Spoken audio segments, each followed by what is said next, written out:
What's going on? What's going on? Man, this shit don't even sound right, man. Like the Denver Nuggets are about to be NBA champions. Man, that don't sound right. It just don't sound right. It is that's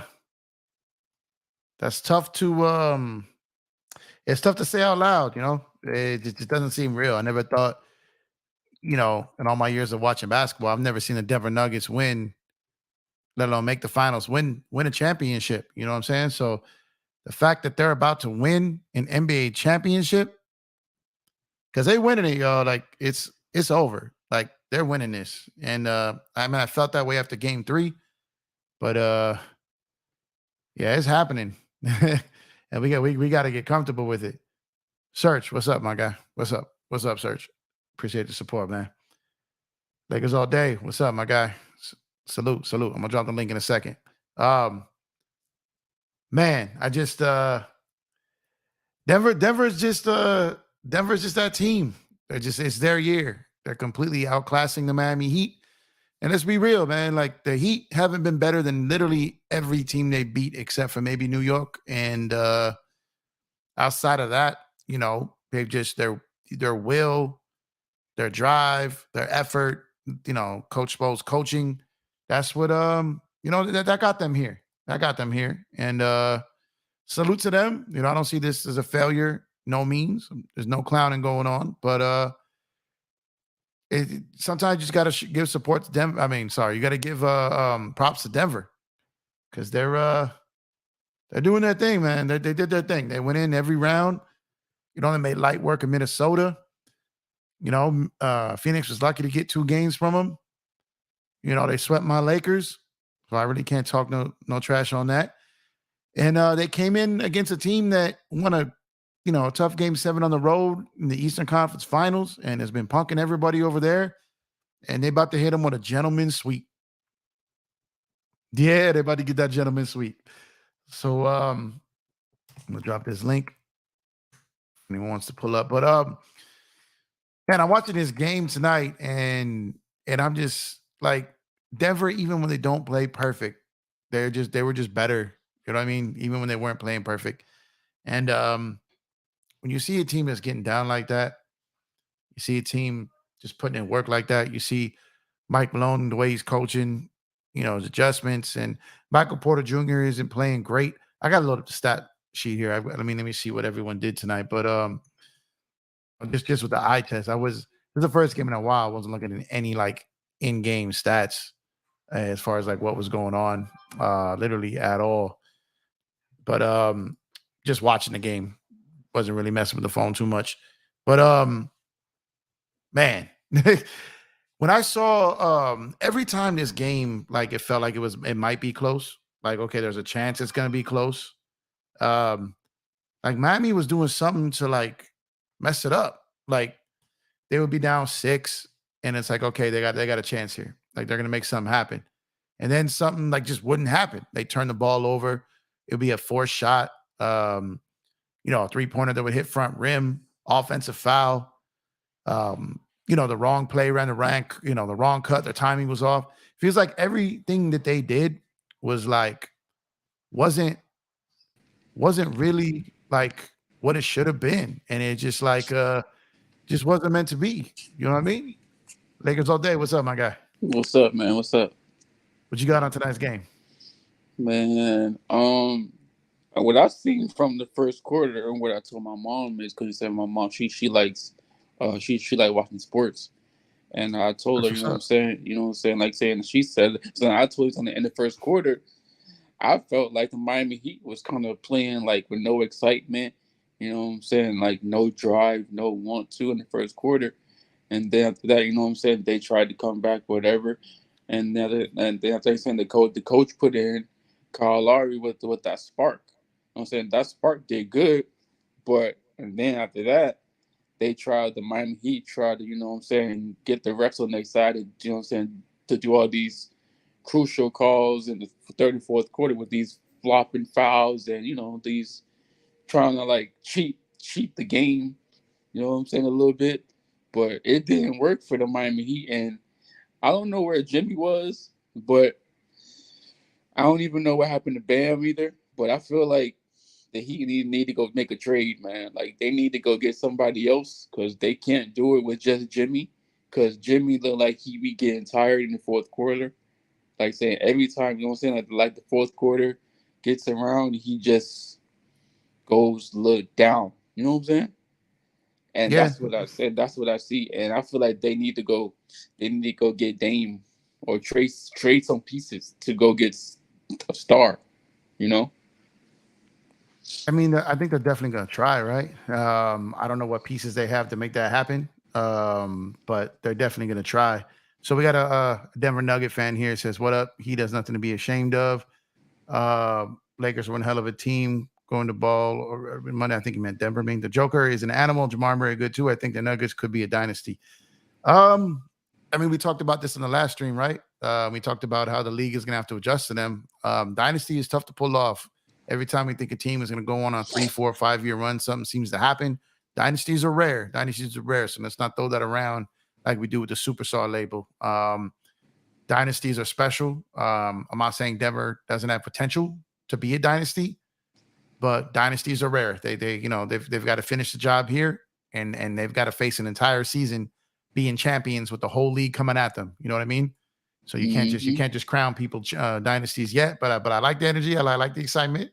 You know what I mean? But they got a chance. You know what I mean? And we'll see what goes from there. But Lakers all day. I feel like Miami just doesn't have enough. You know what I mean? Like I feel like the effort was there. Like I feel like Jimmy's got a bad wheel. I feel like Bam was trying to do his things. If those undrafted players and those guys who have been shooting just ungodly from three are not making their shots, then then this is just what happens, right? Yeah.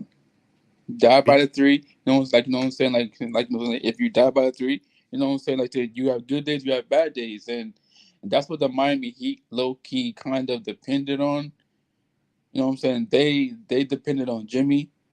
They depended on the others. You know what I'm saying? The bench players like Duncan and Max Strus and Gabe Vincent.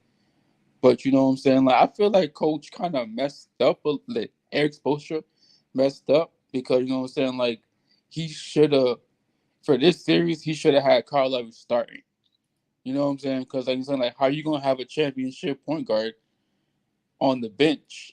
You know what I'm saying? But you have this unsigned point guard that you have in Gabe Vincent just because Gabe Vincent played good. You know what I'm saying? Like all through this last couple series until now. You know what I'm saying? Like, you don't want to play Kyle Lowry. You know what I'm saying? Kyle Lowry is a championship point guard. You know what I'm saying? He played with, he had a championship. Feel me? So how you going to do him like that, you know what I'm saying, and let him come off the bench? You know what I'm saying? Did you see how he came off the bench with a spark? In the first quarter, if the coach had Kyle Lowry starting, that maybe the Miami Heat probably would have won because of Kyle Lowry's defense, you know what I'm saying, his effort, his knowledge of the game, No, I hear you. I don't know how much Kyle Lowry has minutes wise. I think they're trying to keep him in that normal rotation. So I don't know how much of a difference he would have made, but I see where you're going with there though. Young Africa, what's up, my guy? Yo, what's up, man? What you got on there? We saw this coming, right? We saw this coming. For sure, man. And, just being entertained in these YouTube streets, man. Fandom makes you see the game in a whole different way. It's interesting when you have no horse in the relationship, how you can just look at it and just acknowledge the facts, man. And I was right there with you when you said that it wasn't really a game where you looked at the stats, man. This is not a game that you even need to break down the stats, bro. When you watch that game, you already know that Jokic didn't have a great game. Jamal Murray didn't have a great game, to their level of what they've been doing. And Michael Porter Jr., non-existent essentially. Off the bench, no one outside of Bruce Brown gives you minutes. But what's the major things that I saw in this game, which is why the Denver Nuggets are truly a championship contender? And that's why I've been trying to tell people that not just for this season, but for years to come, is because when they don't play to their level, you got an Aaron Gordon who can drop 15 points in the second quarter. Yep. You got Aaron Gordon who's posted up ISOs, calling his own sets. You got Jokic on one side, Murray, and he's calling ISOs because he got the switch on Gabe Vincent, and he's coming through with that, taking it to the rim and one. right? Then you go to the fourth quarter and like, who's the closer? Who's the guy that steps up and with all this talent on the floor? It's Bruce Brown. What? Like Mm-hmm. this is amazing. So when we talk about the team and all the things that Miami could do, maybe should have done, let's just give it up to the better team, man. When you got guys like Aaron Gordon, Bruce Brown that can step up, that can take advantage of the mismatches, that can be aggressive and actually complement the stars games so well, especially Aaron Gordon, who's not traditionally a power forward, but when he plays next to Jokic, his skill set is perfect. He's the down low. He actually operates more as that traditional center in terms of his gameplay, physical, great defense, can get on the rebounds, can play make, can bring it up the court. And you see Jokic giving the ball to him and, letting him initiate the offense when he's cooking in that second quarter. So this is a great team, man. And there's nothing Miami can do, man. There's nothing they can do. Yeah, that's it. I was watching. You know what I noticed? I kept thinking, like, man, it feels like not too many players are playing for Denver tonight. And I looked up, only 8 players played tonight. So he shortened the leash there. He went for the kill. Mm-hmm. Another not so great game offensively for KCP, really. But Bruce Brown, I've always said Bruce Brown, Aaron Gordon, and KCP are their cheat codes. It almost doesn't matter what Joker and Murray do, as crazy as that sounds. If you get, that's why I said when those guys really didn't give you much the last game, you knew they were done because those guys were the cheat code. You knew the cheat code was going to show up at least. Give me 66% of that cheat code, and there's no beating Denver. And that hit tonight. Mm-hmm. 2 of those 3 hit, you're in trouble. And and like I said, I really don't know what Miami could have done. Like I just don't know. I mean, other than going and getting the time machine, taking their ass back to 2012, I don't see what else they could have done tonight. You know what I mean? And at the end of the day, I want to be, because you know what I mean. Me and you saw what was popping off earlier tonight in another little area of the world and another magical land elsewhere. And when you're sitting there, it's just like, you know what it's like when your team loses. It hurts, it sucks, but don't be delusional, man. Sometimes you got to tip your cap to people, and it's like, and when you get beat, you get beat. And you can sit here and you can make 1,000 excuses and you can turn your back on all the people that got you there and the people that actually did the work and do all this stuff, and you can look foolish and you can look entitled and you can embarrass yourself. Or you can just like, you know what? We were a double play-in team and we made it to the NBA Finals. Like, you choose to tear down everyone out because they lost to the team that everyone else has lost to. We talked about in the last room, we talked about that 2011 Mavs team, right? It's like the amount of people that they beat that year, like that's what Denver did this year. And at the end of the day, like when a team, beats, like, just think about who they beat on the way to this. Take Minnesota out of it, whatever, right? They beat Kevin Durant, like, and I understand what that situation was, but they still beat him. They beat LeBron James and Anthony Davis. You know what I mean? Mm-hmm. And they beat the team that just overachieved to beat every top seed in the East. But Miami, guys, this is your 4th straight home loss. Like, you know what I mean? It caught up to you. You ran out of gas. You know what I'm saying? Hey, but Empire Drift, like what? I mean, from what I see with the Miami Heat, you know what I'm saying? Like they ran out of gas in the bubble too. You know what I'm saying? Even in the bubble, you know what I'm saying? Jimmy Butler ran out of gas when we played them, and Jimmy Butler was tired. He ran out of gas too. And they, in the 4th quarter, they look like they be running out of gas a lot. Yeah, that's what happens, man. You just use so. I mean, the Lakers ran out of gas. What happens is these underachieving teams who have. The overachieving teams who have to play on the road in every series have to play a play-in game. They had to play like the final 20 games of the season like nothing but playoff games. Eventually, like it just catches up to you. You're gassed, and it's not an excuse. It's an explanation. There's a difference. You know what I mean? When you put yourself in that position to have to play those types of games, to that much effort just to get in and then to extend, this is what happens in the end, right? Whereas Denver, who didn't cheat the game, didn't load manage, chased it, took this regular season. The shout out to the team who took the regular season serious, y'all. Shout out to the team that took the regular season serious because they're about to win a championship. Yeah. How many teams do you see now going into the regular season, like really wanting to strive for that first seed? Now, I think a lot of teams are going to go ahead and try to win a lot of games in the regular season just because of the Nuggets, and see how they, was playing, and they got like a lot of rest and everything. And I feel like, what I'm saying, like, Michael Porter Jr., he didn't have a good game, but know what I'm saying? Let's say everybody else had a good game, right? And then like Michael Porter had a good game with them. That's a deadly duo. You know what I'm saying? Michael Porter is a good player too. You know, he just had a bad game. But you know what I'm saying? If he was He's putting had a up, bad series. He's had a bad series and it hasn't even mattered. You know what I mean? yeah, but That's that's what's crazy. I know, but that's the scary part. You know, like he's a good player too. He just gotta get more games in and what I'm saying develop his game because what I'm saying he shoot the what I'm saying, he can really be like a Kevin Durant for them on the court, but sometimes he don't really want to. I don't know, but Well, that's the next level, right? For the Denver Nuggets, it's like how do you activate Michael Porter Jr.? How do you get him? Maybe he has more on ball touches in the regular season. I expect Jamal Murray to have a bigger regular season.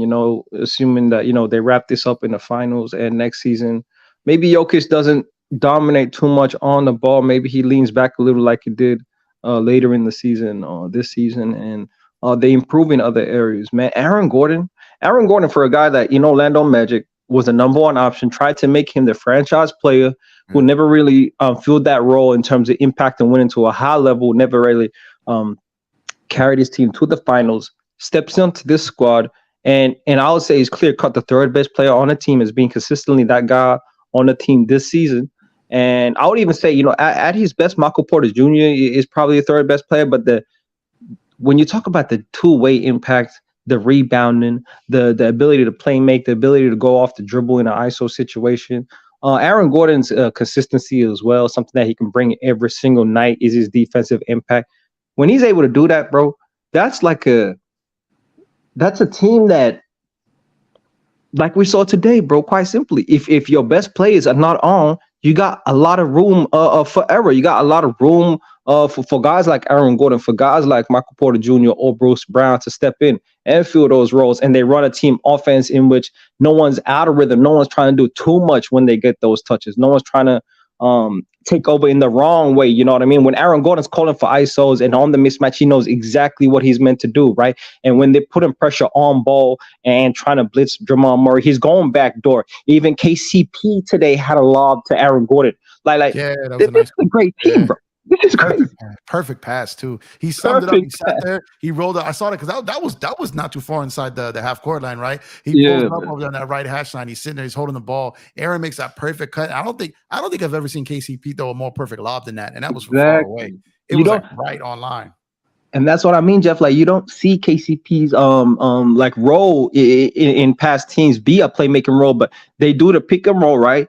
Two people go to and front Jokic and double Jokic and don't let him get it in the mid range, and so that back door is open and he makes the right read, man. And like I remember seeing that play and seeing Jokic's reaction to it, like he was clapping his hands, like yeah, that's the right play. Well done, keep at it, like empowering your players. So this team is it's going to be a problem, man. And the way they run their offense, and it's very impressive, man. And this has been one of the most lopsided finals I've ever seen in my lifetime, bro. This don't even look close. When two teams are at their best and rolling, they don't look close, man, at all. Yeah, I mean, like I said, Miami probably had no business being here. They got there though, so again, shout out to them. But they're just not a finals team, bro. Double playing team is not a finals team. Yeah. It's more like you could talk about more about Milwaukee, New York, and Boston did wrong. You know what I mean? But I don't want to come off as I'm clowning Miami because that's not what I'm trying to do. I think they deserve every ounce of credit for getting there, but I don't think like their fan base should be blaming them for losing it. They had no business being here, let alone being in this series. You know what I mean? Some fans are blaming the Miami Heat for losing. Oh, bro, like I'm not gonna. That's crazy. I mean, you would be surprised. Like they're blaming Spo. They're saying they're not playing up to their potential. That that they just were playing lazy. Like just, I don't know in what world they thought that this was going to be a fair fight, especially when you see that what Denver did to everyone else. I mean, all the Miami Heat fans down here, they've been wearing like Miami Heat gear jerseys. You know what I'm saying? They had like really, really high hopes about this Miami Heat team this year, and they was excited to get to the finals. You know what I'm saying? They're like happy down here, but when they lose, it's like what I'm saying, like they don't want to talk to nobody. They don't want to say nothing about the Miami Heat. So like they really thought that they can really beat this team. You Well, know? when you know about Miami sports, man, they don't really show up till it matters, right? A lot of the time, a Yeah. lot of the fan base out there, they don't No, no, really. no. I mean, Yeah. only if it's like now, like finals or you know what I'm saying, playoff time, that's when they really show up. But you know what I'm saying like if this team was low key, didn't even make the playoffs, you know what I'm saying, was kind of like lost and like saying like in like the early rounds, they wouldn't even really went to the games like that. They would have been home, like downtown doing everything else, but they didn't really, you know what I'm saying, just because like the Miami Heat went to the finals, then that's when like all the people come out. You know what I'm saying? That's when No, everybody for want real. to show out Same and thing when everything. the Marlins hit up there and all that. Same Yeah, thing. bro, They come out to play with it. they Those just stadiums come are out. empty. You know what I mean? It's empty, bro. It's crazy, bro. But I mean, for I don't. I mean, for what I've seen from the Miami Heat, I don't know. I think they need to make some trades, man. They might need to trade Struess, keep Duncan, and go trade Tyler Hero and go get the Dame. Well, Do they're gonna try. something. They're gonna try to get Dame, and Dame has been hinted at that, right? But let me see what my guy Micah here says. Aaron was huge tonight. Hmm. Was on a live chat for another franchise sports TV. Didn't realize AG been in the league for 10 years. Time is flying. Yeah, that's real. You got to remember when he was in those dunk contests a while ago. And that was years and years ago. You know what I mean? But Yeah. Young Africa touched on this. You know, Orlando was trying to make him the number one. You know, the star, Mhm. and that just wasn't his game. He's in a. You know, young Africa. You know, what this reminds me of. It kind of Mhm. reminds me of when Iggy went to Golden State Mhm. because Philly was trying to make him that next dude after AI, and then he went to Denver for like I think a half a season. He got traded a half a season, one season. I think I believe he got moved in the Dwight Howard trade. I think, and then he goes to Golden State and just they put him on the bench. But his role of taking a different kind of role, his athleticism. And like, remember, he basically won Finals MVP just for guarding Braun. You know what I mean? Mhm. Yep. This move reminds me of that. What do you think about that? Oh, most definitely. That's interesting. Like, they actually got very similar build types in terms of like their style of play, being defensive guys who can give you offensive production when necessary, using their athleticism, the occasional corner three. Gordon was hitting his three today, and putting a team over the top. A skill set, a certain type of skill set, like Iguodala is similar to Aaron Gordon. Aaron Gordon's probably bigger in terms of his size, and I think you said it in the last stream, like Aaron Gordon looking big out there, bro. He Like just the is body, the size, like the he looked like muscle. he's 6'10", 280 Yeah. out there Yeah, compared to these dudes. man. So, and that's true. But when you got Gabe Vincent, when you got Kyle Lowry, when you got Max Strus, Duncan Robinson, slender dudes, Caleb Martin, he gonna look big, you know what I mean? And he got those like that wide shoulder build, where he's got, very, very wide shoulders and large frame. And so I think that's a very good comparison in terms of Andre Iguodala and especially their careers and how it went, borderline all-star type players that went to a team and put them over the top. And Aaron Gordon is really going to get his respect, man, because he's the number 3 on this team, maybe number 4 scoring option, but in terms of all-around play, I would say the number 3 in terms of best player on the team. And his skill set fits perfectly. And more than names, Denver has built their roster very, very well. Whoever the GM is, I don't even know the name, but like understanding Aaron Gordon, then going out and getting the Bruce Brown to top it off, this season, and then going and getting a KCP. These pieces fit nicely compared to what they used to have. The Will Bartons, the Monte Morrises that didn't really cover a Jamal Murray's lack of size or lack of defense. You know what I mean? KCP's able to do that now. Bruce Brown's able to do that now. Aaron Mm-hmm. Gordon's able to do that. So great constructed team, and great coaching, and they got a matchup in which their strengths definitely exposed other teams' weaknesses, man, in the Miami Heat. Facts. And the GM is Calvin Booth, former player Calvin Booth. He was the assistant for Weinstein, and Weinstein left to go run Minnesota. So it goes the work. We talked about this in the last stream, how it's like the franchises that's from a ownership with it's the Kroenke family. They also own the Rams, right? So the Kroenke family owns them, and then you've got it was Weinstein and now Calvin Booth, really good front office people. Michael Malone, a very good coach, and your 2 stars, Joker and Murray. That's what scares me about Denver is when you see a franchise aligned like that, top to bottom. And that's what makes them scary. It's not just like Braun with Dan Gilbert and some random GM, right? It's like they're top to bottom. You know what I mean? That's Golden State top to bottom, Miami top to bottom. Believe it or not, the Clippers are top to bottom. They just can't stay healthy, but they've got a solid owner, solid front office. But at the end of the day, when you got franchises like that, that's why you're always a threat, because they know what they're doing. But having said that, they're going to have some problems next year because they're not keeping Bruce Brown. So that's more than likely not going to happen because they can't pay him what he's going to be owed. So he's most likely out of there, and he's a big piece for them. But Calvin Booth got them KCP. He got them Bruce Brown. He drafted the rookie that's out there, been playing well. He's made all of these moves that have led to this. And like I said, that Aaron Gordon thing just kind of put them over the top, because people like to talk about that 2020 team, but this is not that 2020 team. It's completely different. But having said that, who do you have as the Finals MVP at this point?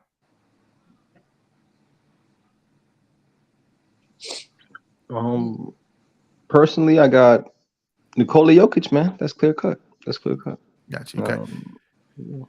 Yeah, I mean, I think he's going to get it off default. Yeah, Murray's had great games. But yeah, I think that 30-20-10 game on the road, I don't know how you don't win MVP after that, because he's just been phenomenal. But having dudes out here saying that Spo's being out coached, that's a little crazy. I just think he's outclassed. Yeah, these Miami fans are nuts, That's bro. Crazy. Look, the very reason why y'all made the finals, the very reason why y'all even won a game was the elite coaching us, Spo. That zone defense. But the difference is, like, you can't consistently run that. You can't run Jamal Murray and Jimmy Butler for the whole game and still give you the necessary offensive production. You can't play that matchup zone consistently. That takes a lot of focus, takes a lot of energy, but they're going to break that eventually, like they did in game 2, and they've gone to more blitzing the pick and roll, because you can't really zone up on a pick and roll. If you were to play that traditional matchup zone in the pick and roll, they would eat that up, man, because Jokic has got space, and I don't know how you would guard that in that situation. So what can Spo do, man? Well, he's tried it all, man. Like outside of throwing Tyler Hero out there in the next game, he's been short-handed. His best player seems to be limited, in Jimmy Butler. He seems to be limited in his explosiveness, his ability to carry the offense. We saw a lot more isos from Jimmy in past series. We saw a lot more, clear out one side of the court, everybody on the weak side, and just let Jimmy go one-on-one with Jamal Murray. You would expect it to see that like he was doing against the Boston Celtics. He hasn't been doing that. That could be a bit of Aaron Gordon giving him issues, as well as Jamal Murray. Like, they won't just leave Jamal Murray on the island like Boston was doing with like Grant Williams and dudes like that, Malcolm Brogdon. But I don't know, man. Like, the team looks undermatched in terms of Miami, but they don't have many other things to do outside of Bam Adebayo being more aggressive, not looking for his playmaking out in the high post and just attacking Jokic every single time like he did in game 1. He's tried that. We've seen that, and it didn't work. You know what I mean? Like, he can put up 30 shots and it doesn't work. It's not going to get it done. But outside of that, that's probably the best chances, Jimmy and Bam going off and the others hitting timely shots. There's no easy way against this team, bro. You can't battle size. Like what can they do? Man, what can they do? I mean, shoot. As a younger, the Miami Heat, right? They've been playing this small since they drafted Bam. You know what I'm saying? Ever since they drafted Bam, they've been playing this small. So it's like Pat Riley got to talk to Eric Spoelstra about playing this type of ball and seeing how long he can play this type of basketball, or they got to make a change, because you know what I'm saying. Go ahead. There's a limit, right? There's a limit to how good they can be, right? When you got Bam at the center, there's a limit. Even when you see, like, I've seen plays consistently of Jimmy Butler going into the key, right? Penetrating to a certain level, collapsing the defense, but he's not aggressive, doesn't have the step on his defender. His defender's still in front of him, but he's in the paint. And then what does he do? Probe, look around, and then he just kick it out to a Caleb Martin. Right now, there's about 12 seconds on the clock. Caleb Martin got to do something interesting. They're going to swing it to the top. Kyle Lowry got the ball, pick and roll, make something happen. 5-6 seconds left on the clock, right? Like, you don't have individually talented enough players where they can make something happen on a consistent basis in those situations. Whereas Jamal Murray and the Denver Nuggets do have those players in those situations where there's 10 seconds down on the shot clock. We can still make it happen and get something good. And if we can't, we can either throw it to Jokic or throw it to Murray, and they can dribble, do something, and we're living with that. And so that's tough, man. Like they reach a certain ceiling when you don't have that talent, and they stay stars, win titles in the NBA. We're seeing now there's a certain cap and a certain ceiling that you have when you don't have the necessary star and talent on the team in the finals against great teams, bro. That's what we've seen. The guys that rise, rise to the occasion. Stephen A. Smith said the same thing you just said just now. He said that the same thing you just said about their stars, you know what I'm saying, carrying their teams, and the Miami Heat don't have that. That's what Stephen A. said today about about the Miami Heat just having one person, as in Denver having 2 stars and Miami Heat just having Jimmy Butler. You know what I'm saying? And I feel like, you know what I'm saying, watching the Heat and watching Jimmy Butler, I feel like Denver caught on to what Jimmy likes to do. You know what I'm saying? Like when Jimmy gets the ball, he likes to go to the basket, like holds the ball, spin around, and do his little jump shot or whatever. But now, you know what I'm saying, he can't do anything because they caught on to all his moves. So now he's like kind of like he's stuck in the paint. So that's why he has to kick it out because, you know what I'm saying, the only move he got is he drives the ball, he backs it down, try to do like fade away, or you know what I'm saying, he drives it, do a little spin around, shoot the ball, or he drops his shoulder and put his shoulder down and try to make a layup. But other than that, if you play defense on that, he can't really do anything. You know what I'm saying? That's like true. you can't, like you said, you can't stop that. I mean, you can stop it. You know what I'm saying? Like, I mean, my bad. You can stop that. It's easy to stop Jimmy Butler. He only had 3 moves. That's it.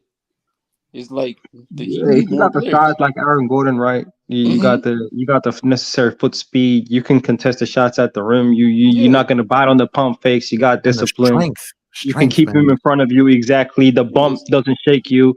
Now you already have done a lot in terms of that. That's something that Drew Holiday, for example, couldn't do it within the Bucks series, right? He couldn't do that. So, and Boston too. Boston couldn't do that either. Yeah, exactly. So that's interesting, man. But see, and this is what I mean. See, when HC be saying like, Lakers don't want Kyrie Irving, I don't want to take it to the Lakers, but when we talk about Kyrie Irving, right? This is why I say Kyrie Irving, for all the off-court issues, for all the things, criminally underrated because of what we're watching right now, Jeff, bro. We're watching a team that could so very necessarily need Kyrie Irving in the Miami Heat, and they really got a way better chance. I would double their chances of victory right now. If it was at 25% in terms of the start of the series, I would say it's a 50-50 series if you got Kyrie Irving because of his shot creating ability, because of these close games that can get down to the fourth quarter.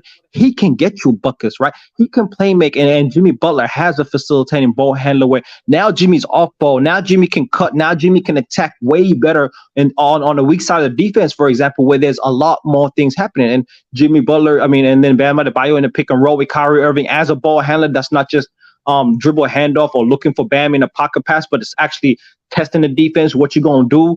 Jokic on this and lob for it would be so much more dynamic. And so that's why I say, like, I don't get the underrating Kyrie Irving in terms of his skill set, one of the most valuable skill sets in the NBA when you talk about trying to win in the playoffs, bro. Is your elite shot creating ability in the clutch. Well, I agree with that. And real quick, shout out to Lakers all day because he's made it through almost 2 streams without bringing up Kyrie. So I'm gonna shout him out. I feel like Lakers all day is just killing it with his analysis on these last 2 shows, and he's not even focused on Kyrie. I salute you, man. You've been killing it, man. Thank you, man. You stepping up your game. I appreciate you. Young Africa's already a young OG in this shit. He slays everywhere he goes. But Lakers all day, man. I'm proud of you, man. You've been doing some real analysis. I'm gonna give it to you. But real quick, before I let you go into your Kyrie pajamas real quick, let me say something real quick. So the difference between Kyrie on the Lakers and Kyrie on the Heat, which I think Kyrie would be phenomenal on the Heat. I agree 1,000% because the Heat do a lot of the things that the Lakers don't do. The transition defense, the stuff that the Lakers struggle on. Kyrie helps what Miami needs. He doesn't necessarily fully help what the Lakers need. He does in stretches when they at the end of the games when they can't get buckets, but he just doesn't, help the transition defense, the second chance points, and all that stuff. Miami does that well already. So plugging in someone like a Dame or a Kyrie when they got the dirty work guys and the shooters and stuff like that, that works perfect for them. I love Kyrie. I really, really do. But I love depth. And adding Kyrie to that Miami team will be adding him with depth. Adding him to the Lakers would be him, Braun, and AD and a bunch of minimum contracts, losing Austin, losing these other guys. And it's kind of like it's a different scenario. You know what I'm saying? But I agree 100%. If Kyrie was in this finals, I ain't gonna lie. Shout out AC Picks for bringing that reference back. I ain't gonna lie. If Kyrie was in these finals, I think Miami would have a chance to win it, to be honest with you. Definitely. I mean, yeah, you're right. You know what I'm saying? I mean, yeah, Kyrie is that dude. I think he really, really will have a good chance with this Miami Heat. Because I told my homeboy, you know what I'm saying? Like, ever since they got Kyle Lowry, I was like, bro, all y'all need is a good point guard and a center. You know what I'm saying? And put Bam at the power forward position. That's all y'all need. Because y'all, they have everything else but just the point guard and the center. And then, you know what I'm saying, just put some more pieces around that. You know what I'm saying? Like, you already have Jimmy Butler. You know what I'm saying? All they need is another point guard, a great point guard in Kyrie or Dame. You know what I'm saying? Even with Dame coming in the game, you know what I'm saying? Let's say the Miami Heat go get Dame. That's good for them too, or Kyrie, because Kyrie, I mean, he's a great player, but I feel like Kyrie just has to adapt to Pat Riley's system. You know what I'm saying? As in playing defense. You know, that's the only problem with that. But I feel like he can do that, and you know what I'm saying, he would adapt to Pat Riley and Eric Spoelstra. But I feel like they you know what I'm saying, Damian Lillard, he wants to play with Bam and Jimmy. So if the Miami Heat go get Damian Lillard, that's a good thing for the Miami Heat too. But they just have to give up some pieces and some draft picks. Yeah, they've got they've got some problems with the CBA coming, so I'm interested to see what they're gonna do because, like I said, people talk about the Clippers, they talk about Golden State, they talk about Phoenix, they talk about Milwaukee, they talk about even like Brooklyn when they had that crazy money situation. People forget that Miami's got a ton of contracts on their hands and they've got some stuff to figure out. That team is not gonna look the same next year, so we've got to see what they do and how they do it. They don't have a ton of picks, you know, that those got moved. So they've got a very good organization, a very good front office. So I'm sure they'll figure some stuff out. But they've got to figure a way to add someone to help Jimmy. If you're relying Jimmy to be your best scorer, and your best wing defender, that's asking a little too much. They need a guy who can go out there and get his own shot and not working off a catch and shoot. Bam is solid. Don't get me wrong, he's solid. But I think they overhype him a little bit. Like they try to put him in like the Anthony Davis category. He's not. Bro. You know what I mean? He's not. He's not. He's very good. I mean, I'm not gonna. He's nothing to sneeze at. You know what I mean? But he's not. You know, he's not a top tier big. He's not. In my opinion, maybe I'm wrong. I don't know what you guys think. Nah, you're not wrong. He's not a top 5 big to me. You know what I mean? Nah, he's not. Listen, bro. I mean, I have friends that love Bam and they talk about Bam's this, Bam's that. I'm like, bro, Bam is not that good, bro. All he has is defense and a little jump shot, and that's it, bro. Like, you know what I'm saying? Like, if he plays against Jokic or AD, he's gonna get bodied. You know what I'm saying? Because I was like, he plays too small. I'm saying the coach is playing him in the center position when he's really a power forward, like a freaking Montrezl Harrell type of dude, man. You know what I'm saying? And he's bigger than Trez, though. He's bigger than Trez, yeah, but he can move his feet. But you know, like that's why the Heat lose. I feel like they need to go get a center. Like so they had they had Whiteside. I understand him and Whiteside probably, you know, some Pat Riley. But if they had Whiteside with Bam and this team, Whiteside would be having the double right now. I mean, without, you know, he would have been having double with his rebounds, with his, you know, free throws and all. Like he would have did good on this team. But they let him go, and they got Bam. Thought, you know what I'm saying? Thought they can go small basketball.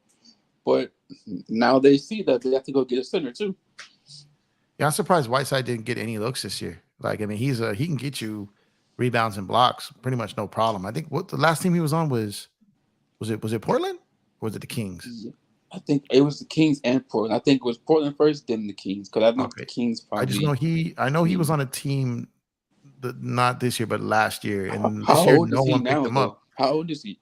I know he got how old is he not, now?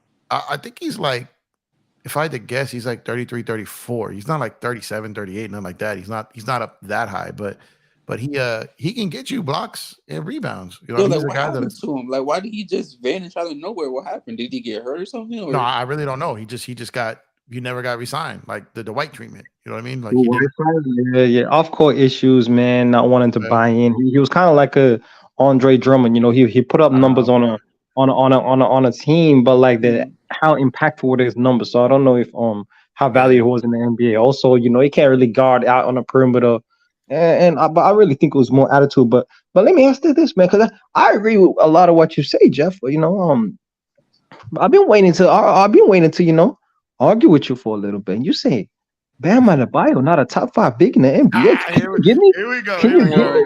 Here we go. Can you give me 5 bigs better than Bam Adebayo? Hold on, Go Jeff. ahead. I got you, Jeff. Yeah, I so got you, let's Jeff. so no, hold on. Go ahead. That's what I said. I said, I mean, top 5 is always subjective, right? It's a tough, it's tough to pocket anything into a top 5. So it's sometimes I don't even like to have the top 5 debates because I feel like it's just there's so many guys who could be qualified for a top 5. But yeah, you're right. I mean, you pretty much see the game the same way. We agree with most. So let's have a little fun with this real quick. Let's have a little fun here.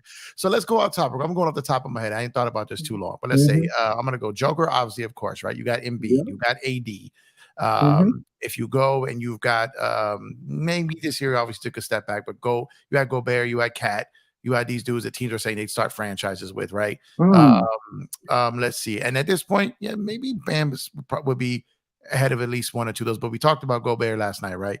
Let me think for a second, because maybe I stepped on something here. Let me think. So you say Jokic, Embiid, AD, Giannis. I'm assuming is one of those guys. So that's 4. For sure. Yeah, I can't believe I blinked there. Yeah, Giannis for sure. So that's 4. So that's 4. So who's number 5? Yeah, that's my question. So let's see. Let me just scan the league in my mind real quick when it comes to bigs. I'll throw some names out at you. Karl Anthony Towns. He's better offensively. Pascal Siakam. But keep going. Yeah, go ahead. I was about to say Siakam. I really like Spicy P. I really like him. He's kind of like, I mean, would you compare him to a comp to like to Bam? Kind of like he's similar skill set. Probably the closest to him, right? So they kind of cancel each other out. Ayton, you wouldn't put I don't think I'd put Ayton above Bam. No, I wouldn't. I wouldn't. So unless I'm missing somebody, Lakers all day. We missing somebody? Who we missing? Other than Giannis and I don't know. I mean, that's kind of hard. I mean, let me ask you this question: this season alone, would you take Brook Lopez or Bam? This season alone. What Brook Lopez did for the Bucks? Yeah, I'm taking Brook over Bam because Brook Lopez really did some things for theirs in their position. Yeah, he did. He did a good job. So if we're talking about my big for the next 3-4 years, then I'm taking Bam over Brook. But if I'm saying right now, if my Lakers had the choice between one of those two, like what Brook did this year was major. That's what I'm saying. Yeah, he did a good job over there in the Bucks. So yeah, I'm taking Brook. Because I just feel like Bam is a power forward, bro. He's not no center that can, you know what I'm saying? He's not a dominant force like that. So he's not going to take over a game like that. You know what I'm saying? I see my man here.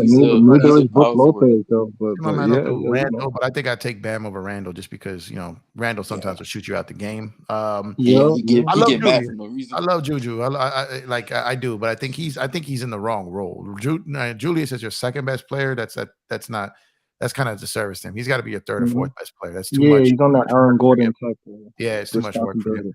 But okay. I think Young Africa might be under something here. I thought it was a slam dunk that Bam wouldn't be. Sabonis?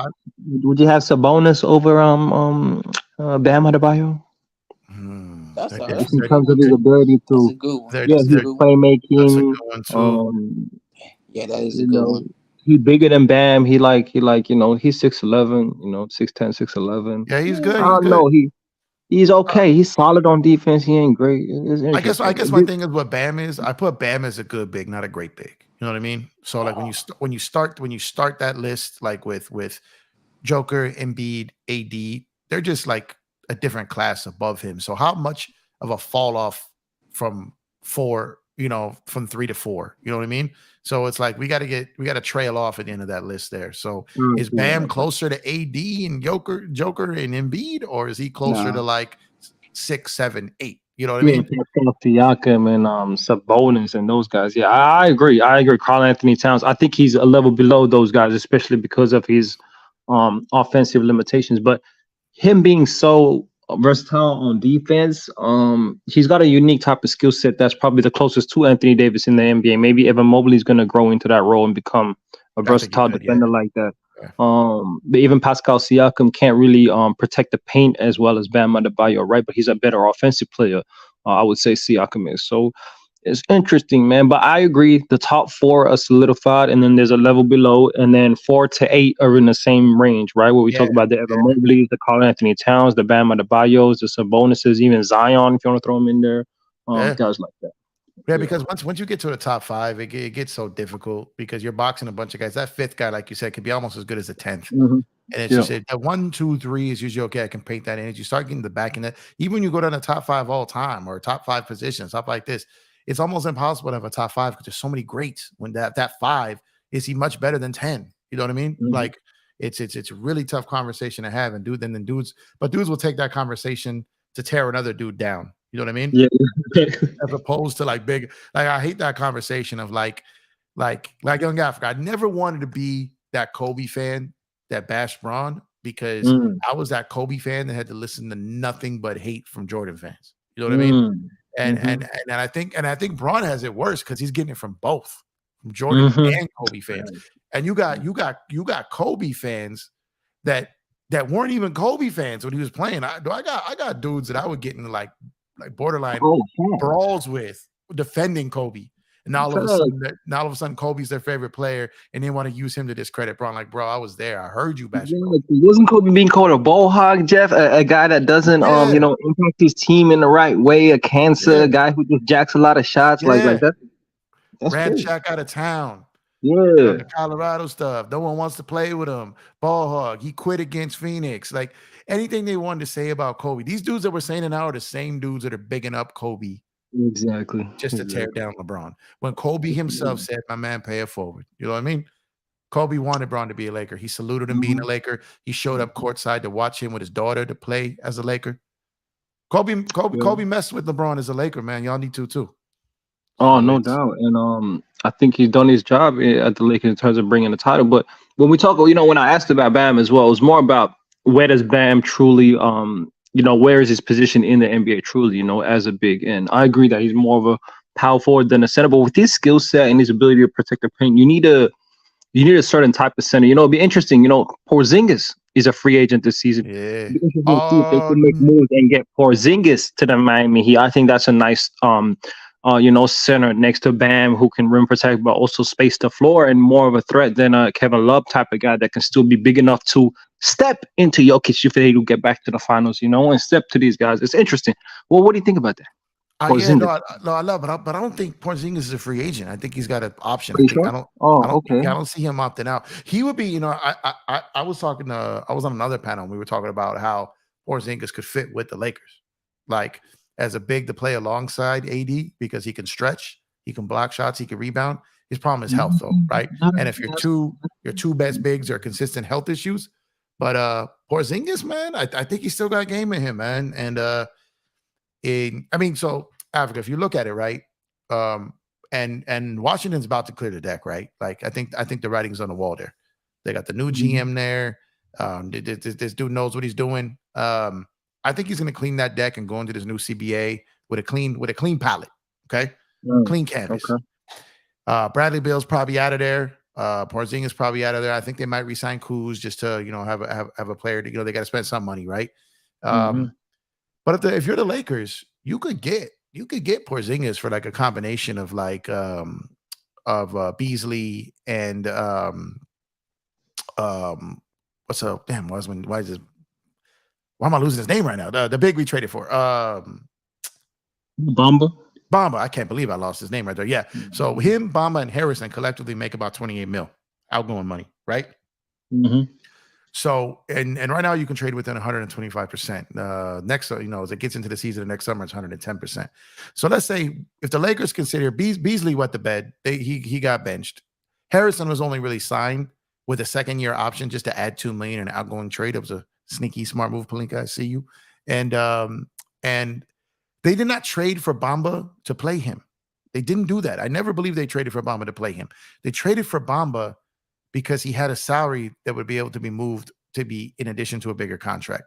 So So that's 28 million. So let me ask you, Africa, if you're sitting here and it's Beasley, who a lot of people are which I haven't given up on Beasley yet, but a lot of people have.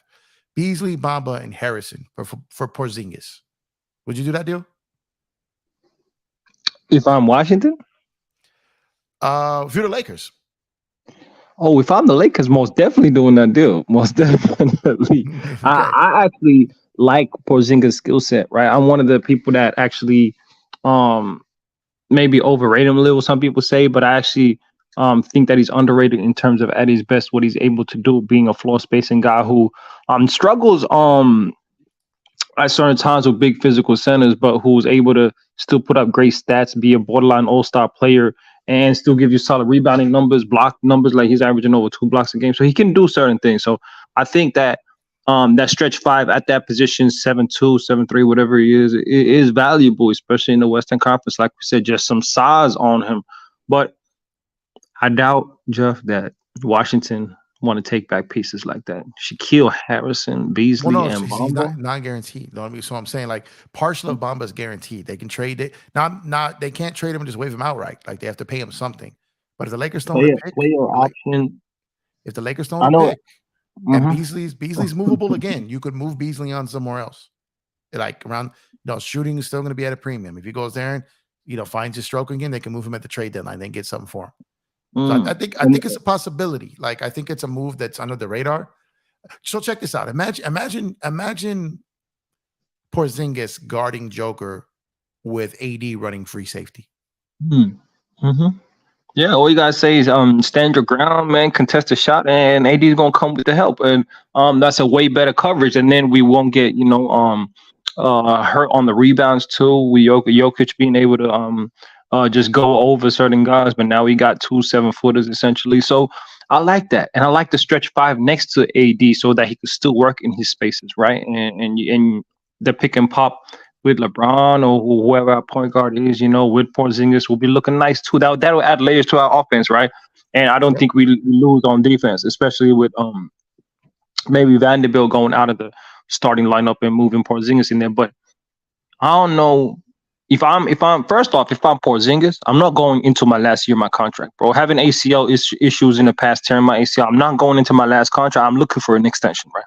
And maybe they don't want to give me an extension. Okay, well now I'm looking out into the league, and I might just not take my player option and become an unrestricted free agent. You know what I mean? And put my destiny in my own hands. And so that's one thing. If Washington come to you and say, hey, we can put you in a package, would you like to go to the Lakers? And he likes that, now he might take a sign and trade or whatever it may be. So I don't know if I'm Porzingis though, I'm definitely not going into next season taking my player option just because it looks like it's a nice juicy $35-40 million. No, I'm going to actually take my chances on the market, man, and see what it is. It's not really a strong free agent class, so I think Porzingis is valuable, as we say. A 7-footer Jokic, so make him big, even more valuable than they were. Yeah, so he's $36 million guaranteed. Like Africa, if he hits the market, like what do you think? What do you think he's even if he's after $50 million, he's turning down 36 for 1 year. That's a lot of bread to leave on the table. Yeah, I still think he could get 25-30 a year on the market, man. Definitely. Really? Okay. Yeah. 25-30. I think his value is still quite high. I don't know. Well, what do you think his value is out here? And the long-term money, I'm giving up 35 for next year, but I could still get 30, 25, and a guaranteed $100 million for the next 4 years, man. Well, I think teams are going to want to make good contract to see if he can stay healthy and see if he could play.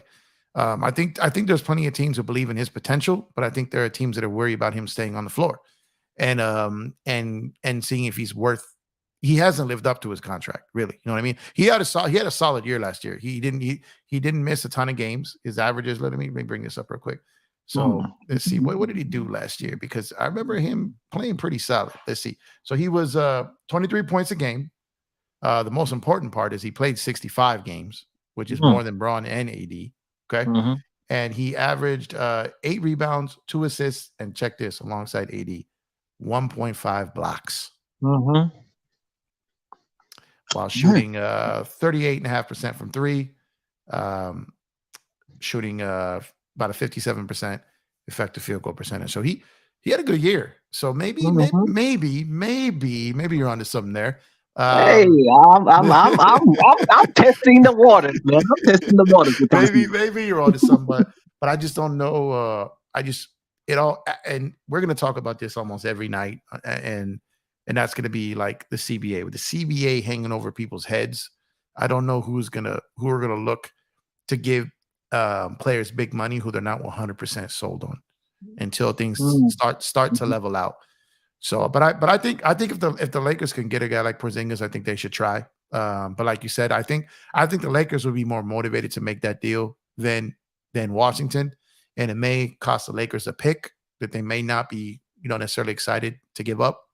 So that's an interesting one. But let's switch to defense real quick. I'm gonna throw a wild card at you here. mhm. We again CBA money, tons of money going out. Golden State Warriors CBA. Let's say the Warriors elect to let's say they keep Jordan Poole. I don't know if they are. I have no idea what they're going to do. Let's say they elect to keep Jordan Poole and extend Klay Thompson and not Okay. Dre. That same Mm, money the Lakers can move for Porzingis exactly equals Draymond. mm. Interesting. And one So, thing one thing about Draymond, and correct me if I'm wrong here, Draymond has been talking all year like he's a guy who knows he has options. And a guy mhm. like I Draymond agree. only has a few options if he's on the market. He only works on a certain amount of teams at this point of his career. Yep. He might be another great big neck. He might be a perfect big next to AD because he's that dirty work guy. See, this is interesting. See, and I'm not opposed to that idea. I personally, being a Laker fan, have not liked historically the Golden State Warriors dynasty. Have not liked the team. Yeah. Have not liked how they play. On a personal level, as a fan, right? I respect the team, all time great players, a bunch of Hall of Famers all up and down that roster, right? But when it comes to Draymond's fit on the Lakers, I would say this: he theoretically fits nicely next to AD, but I got issues with one, the floor spacing.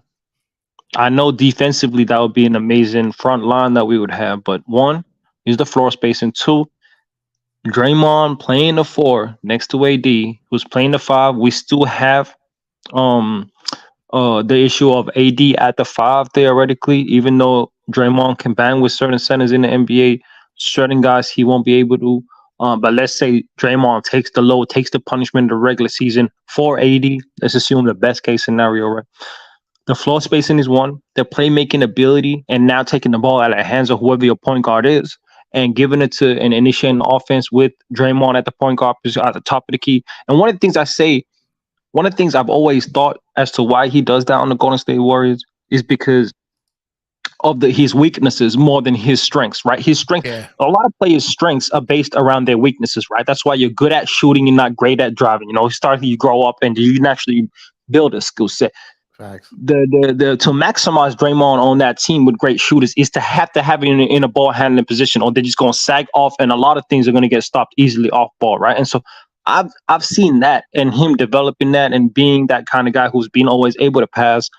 You have to have that kind of skill set to remain in the NBA. If Draymond's not able to pass and initiate offense, he's not in the NBA for many seasons, bro. Let's be real. So he had the great team to do that. Can he do that on the Lakers? Most definitely no. Does that work to our strengths and our advantages? Most definitely no. And so Gotcha. if Draymond is not doing that and he's screening and he's screening off ball, are we going to change our offense to become more of a off ball motion offense where Draymond, with the motion that's happening around him, can still cut, seal guys off maybe on the drives or cut himself, get to the mid post, make plays? Are we going to orchestrate an offense like that? Something that I haven't seen in LeBron's whole career, him being a part of an off ball motion offense, AD as well. I don't think so. A lot of things got to go right. And I'm not sure I like Draymond Green on the LA Lakers, man. I don't think There so. you go. Okay, so that's a fair point. That's a fair point. That's why I want to ask you that question. Mhm. And Beezy here asks, do you think we re-sign D'Lo and keep him or trade him? Oh, What are your dude. thoughts on D'Lo? I don't know if I've heard you talk on D'Lo. Yeah, look, I was high on D'Lo. I liked how we looked, at the end of the season with D'Lo on the ball, D'Lo, coming through, during those runs when we're trying to make the playoffs, hit those, transition threes and, feeling Yeah. himself. Um, he's a solid player, man. Me personally, I do like skillful players, right? But I'm growing more into liking.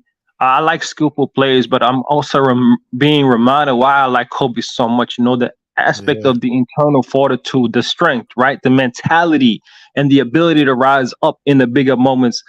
Something that takes the mind more than the skill, and so he lacks that. Evidently, he hasn't stepped up when he's gone to the playoffs with the Brooklyn Nets and teams in the past. And so, would I re-sign him? See, if we don't have options, if we can't get a CP3 or don't get a CP3, if we don't get a Kyrie Irving, um, I'm not even sure if Van Vliet is a better option. But probably I would choose Van Vliet over D'Lo if the money is similar. But if we can't get these guys, then I would say we got to re-sign D'Lo and put some confidence and strength in him. And he got to come out as our starting point guard. It's interesting. But I would say we have to. We can't lose him for nothing or just let Yeah. him walk. I don't think so. So my thing with D'Lo is it's hard to be. So let's see what he's doing, right? So you got D'Lo on the court, and a lot of times he's on the court with LeBron James, Austin Reeves, Dennis Schroeder, Lonnie Walker. Like, I don't think there was a clear objective. Like, D'Lo is the point guard. Give him the ball. And I think D'Lo is not a guy that you Robert Ory him and just put him in the corner and wait to catch and shoot. He likes to create rhythm with his shot.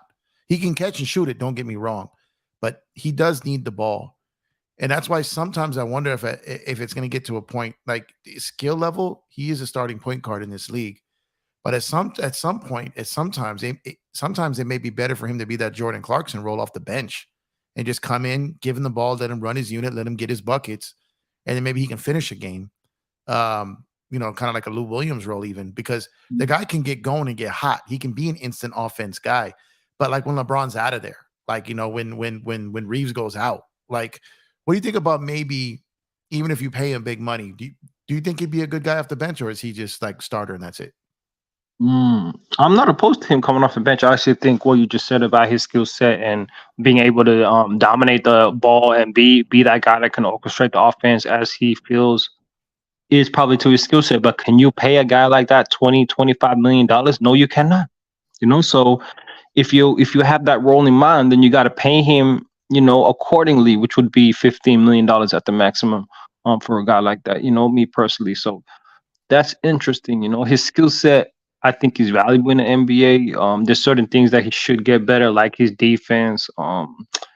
Provide some resistance. Maybe get stronger in your core and your upper body. Maybe work on your lateral movement and just be better. Just be better. Just be able to stay in front of your defender. Just be able to not have to just bail out foul when the guy blows by you. In the playoffs. Like, can you please do that? Yeah, So that's like something that he needs to get better at. But being 6'5", big like long arms, I think he has the tools to be able to do that. He hasn't got the best lateral quickness and speed and IQ, but that's effort, that's intention, that's like him wanting to be better. And so can he come off the bench? Definitely, but you got to pay him like a bench player. But you can't pay him $25 million and then ask him to come off the bench, because he's going to feel like he's that guy that got paid that amount of money and should be treated accordingly, man. And so let me ask you though, when you say he's a point guard, is he really a point guard though? he's a combo you guard. said He's a he combo hasn't guard. been given the point guard duties, but is he really even a point guard that can run and initiate and orchestrate a team-oriented offense?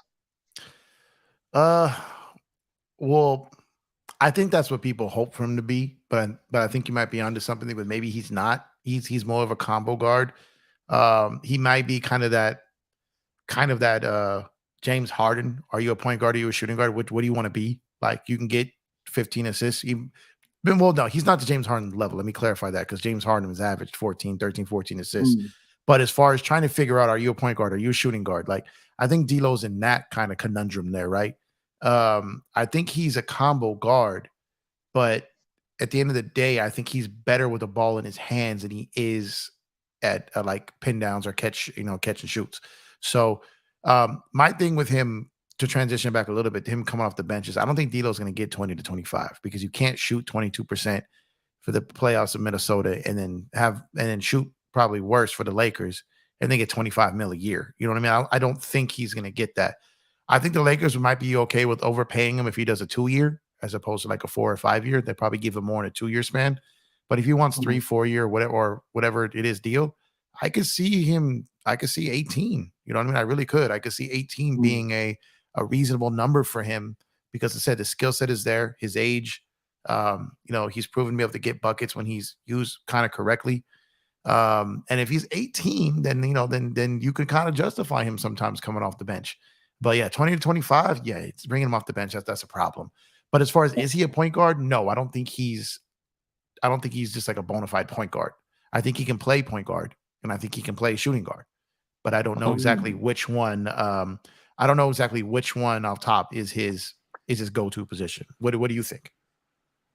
Oh, I agree with that. I agree that he, just like you said earlier, he needs rhythm to go off the dribble. He needs to get to his spots. He usually goes left. He likes to pull up. He can go to the rim at certain ways, but he hasn't really got a right hand or a strong right hand finish and ability to be dynamic going both ways. That's kind of limitation. So I agree, but he's not a catch and shoot off ball player. He can hit him, but he hasn't shown the ability to be consistent in that role of being catching and shooting and being efficient at that. And so that is rhythm, that is feeling. And then we saw in the playoffs, man, too many times where once he did get the ball on the weak side and he has a chance to attack, he'll take a ridiculous shot, man, an out of rhythm shot, a shot that's out of the flow of the offense. I remember a possession where against the Denver Nuggets where he faded away, brought his man over to where Austin Reeves is essentially standing by the time he faded away and finished the shot. Like he's standing right next to Austin Reeves, not understanding the concepts of spacing, even organizing your team. You can get your shot, but you can tell Austin Reeves to clear out if you want an ISO situation in that moment. He just takes the shot. He feels like that's his shot. I don't know. So the IQ, the ability to understand your responsibility as a team for a point guard, you need a high IQ. That's all questionable. And so 18 mil, I would even say 18 is a little too high, man. Maybe 15, 16 at the most, because 18 is, can he give you the value of Aaron Gordon, who's getting about 18? Can you get, obviously different players, different thing, but the impact, can you rely on him to give you that impact and that consistent production as a third best player on the team, third, fourth, whatever it may be? I don't know. I don't know if you can in the playoffs. I would love for him to get, 15, 16 million a year. I would love that. I just think maybe a team would offer him more than that. But Lakers all day, you're back in here. What do you think? What do you think about that? D'Lo, is D'Lo a point guard? Is he? First of all, do you want to keep him? And do you see him as a point guard? You know how I feel about D'Lo. I mean, I knew that D'Lo wasn't going to be a good. I mean, I thought he was going to be good, but since he was, got 8 points, 3 points, 4 points in the playoff, it's like, what I'm saying? Like having LeBron and AD, we don't need that on our team because, like, I mean, I know he's kind of young, but like, what I'm saying? Like, you say that you want to make all this money, but you're not producing on the court. You feel me? So then, how do you expect to make all this money, but then you're not producing like a point guard like you should? You know what I'm saying? So I don't feel like we should bring him back. I feel like we should go somewhere else.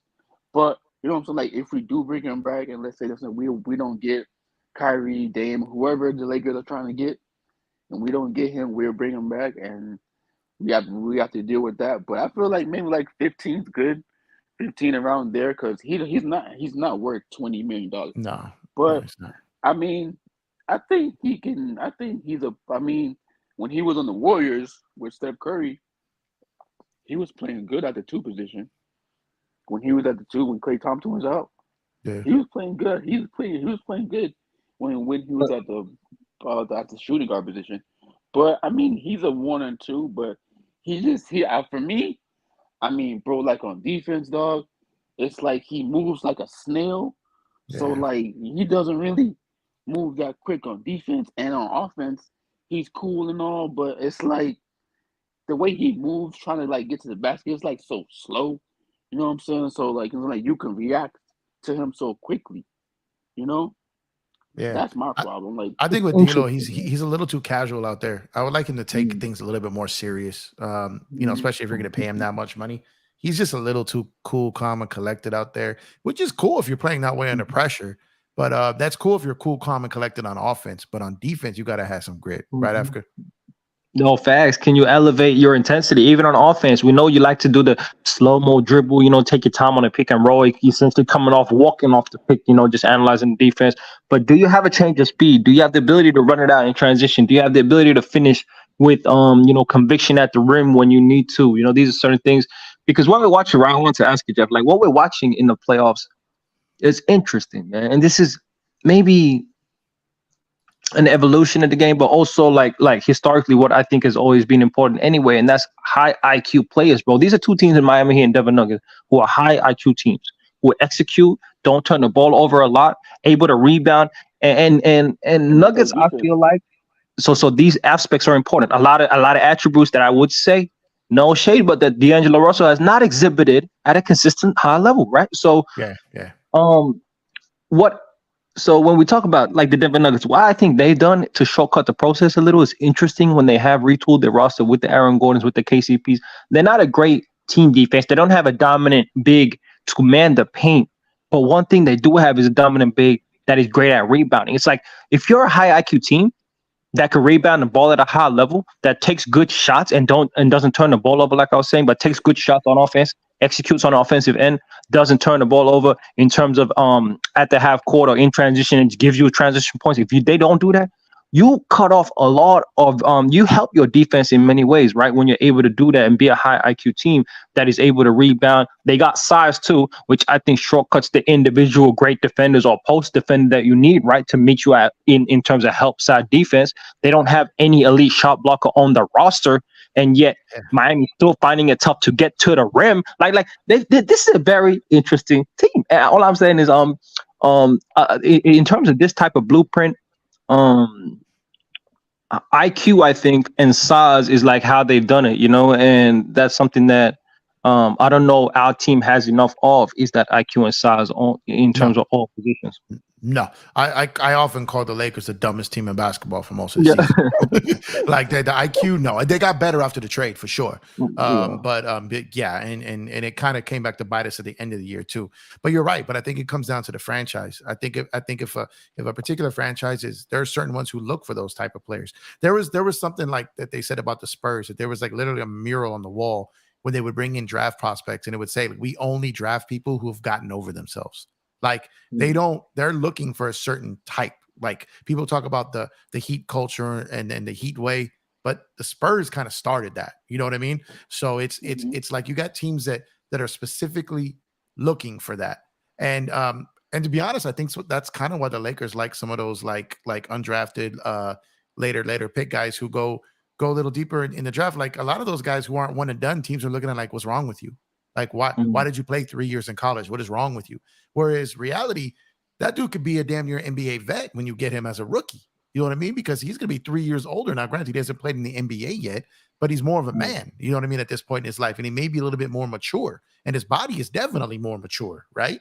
So it's like, I think you might be onto something with that, because I think if teams embrace that, because those guys are winning basketball players, right? It's hard to think of an NBA championship team that didn't have 2, 3, maybe 4 of those guys on their roster.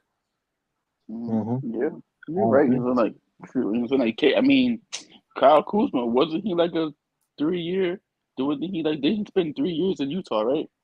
Yeah, which is why like he was, when he came out, when Bron got there, Bron's first year as a Laker, Kuzma was the second best player on that team that year, ahead of Ingram, ahead of Zoe and all that. Because he fit better with Bron. He wasn't a better player than Ingram. He just fit better with Bron. And then when AD got there, it took away Kuzma's fit. You get what I'm saying? So it's like, that's it. The Kuzma was more ready for the NBA out the gate than those other guys were. Do you see us? I mean, I know maybe Washington might want to bring Kuzma back, but you know what I'm saying? Do you see us trying to get him again? No. Is he the free agent?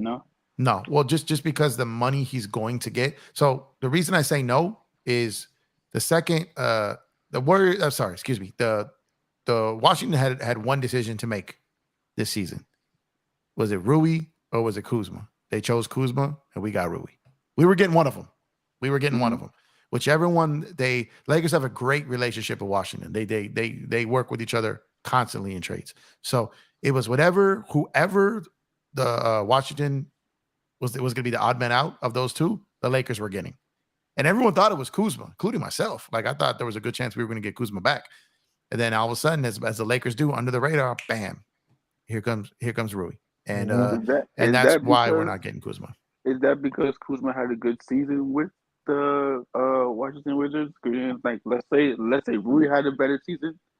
You know what I'm saying? When you know what I'm saying, when Kuzma got there, let's say Rui was having a better season. You know what I'm saying? Do you think that they would have kept Rui over Kuzma? Rui had underperformed. Rui had underperformed as a lottery pick. He hadn't been. I'll tell you what though, if Washington knew they were trading this Rui, we probably would have ended up with Kuzma. I'm dead serious. Yeah. Like the Rui we got after we worked and all that work with Phil Handy and all that stuff was not the Rui in Washington. He became like he reached his potential here in LA.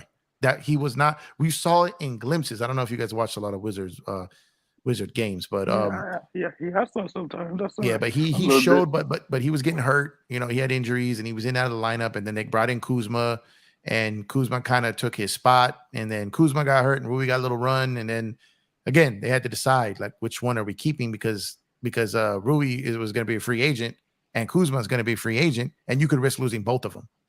So they're like, okay, we're going to focus in, and they probably talked to Kuzma. Like if we trade him, like. Because there's talks like the Kuzma was going to seek a bigger market. So they're probably like, look, if we're willing to commit to you and move him, if the money, if we're on the same page financially, are you willing to stay? And I believe Kuzma told him yes, because they moved Rui. You know what I mean? Mm-hmm. Do you see, is it true that Max Christie really grew to 6'7"? Or he did? I don't know what his current height is, but I know at the end of the season when he was on the court playing in some of those minutes, he looked bigger, not just tall, but it looks like he's filled in a little bit. He didn't look like the same player at the start of the season. He looked stronger. He looked more explosive. He looked like a guy who's been hanging around NBA vets all year. I think the Lakers might have got a good one in him, man. I don't want to be too excited and judge garbage time, but just seeing those Michigan State guys are a little bit different. They usually come in at a different level. And like I said, working with Handy all year and all those guys, I think the Lakers may have stolen one of him, man. What you think, Africa? What do you think about Christie? Oh, I like the potential of Max Christie, man. I like the potential. I need to see a little more though, man. But he was trusted early in the season. I think he even played more like when we had Westbrook on the team than like without it, But so that's right, man. I like the potential. I like what I saw. He was able to shoot the three well. He just need to get bigger, stronger, better IQ. But he got solid defensive attributes already, so he's solid, man. But let me come back. When we're talking about like Kuzma, I think Rui is straight up a better player than Kuzma, bro. Straight up in terms of impact and winning, I think straight up he's better. Kuzma put up a lot of volume stats. If you watch many of the games that they play, like he's not helping the team. He's putting up numbers, but he ain't helping the team like that, man. Going out of the flow of the offense, acting like he's the star of a great team, and really that's the reason why you're not a great team is because you are not a star. You don't have that role. But he's a young player trying to get paid, also trying to max out his ability and see what can I do in the NBA. Well, yeah, you can drop 20 points, 8 rebounds, 7 rebounds, couple assists. You can do that and lose 45 games. You can do that. That's all good. But my question is like, when it comes to y'all were talking before about D'Lo, right? Or even brother talking about Kuzma. Kuzma's another player that's not a high IQ player who doesn't understand being selfless for your team. He had to be told that his role had to minimize. There were certain times where he was a third option or asked to be the third option and step up, but he couldn't pick his spots and be involved enough for his own liking to actually create impact, with AD and LeBron. And so I would say this, man.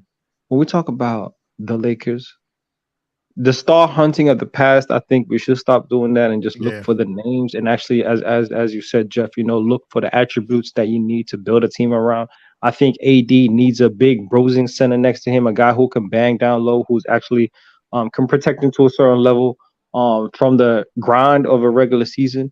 Obviously, LeBron is not at his highest, and so he needs, in terms of at his highest abilities like he once was, and so he can't be a major ball dominant ball player anymore. So how do you utilize LeBron James? You might need a point guard that's able to space the floor for one, create his own shot, and able to facilitate at the same time. See, these are type of guys that to me they sound very valuable in the NBA. They can't just go find, and so CP3 could maybe do that.